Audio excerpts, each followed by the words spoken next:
अस्सलामुअलैकुम, मेरे चैनल में खुश आमदीद। क्या हाल है आप सबके। तो आज मैं अपनी किचन में बना रही हूँ स्ट्रॉबेरी और बनाना का मिक्स मिल्क शेक। तो उसके लिए यहाँ पर मैंने स्ट्रॉबेरी लिए, उसको वॉश कर लिए, केले लिए तकरीबन 2 अदद, और इनको मैंने जो है वो काट दिया है। तो और इसके लिए मैंने 2 गिलास दूध लिया है, चीनी ली है, बस यही चीज़ें हमें चाहिए होंगी। तो आइए इसको बनाना शुरू करते हैं।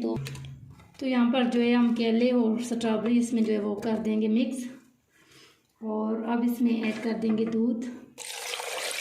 दूध इसमें 2 गिलास जाएगा, और इसमें चीनी शामिल कर दूंगी 4 चम्मच।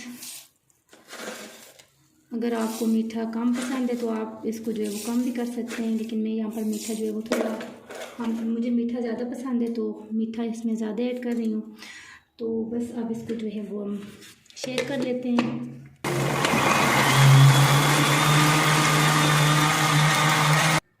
तो यहाँ पर हमारा फ्रेश सा जो मिल्क शेक है वो बनकर हो गया है तैयार। स्ट्रॉबेरी और बनाना मिल्क शेक बहुत ही मज़े का बना है। तो अगर आपको मेरी ये रेसिपी अच्छी लगी है तो मेरी वीडियो को लाइक कर दें, मेरी वीडियो को शेयर कर दें, और अगर आपने अभी तक मेरे चैनल को सब्सक्राइब नहीं किया तो मेरे चैनल को भी प्लीज़ वो जो है वो सब्सक्राइब कर दें। अपनी दुआ में याद रखें। Thank you so much. Allah हाफिज़।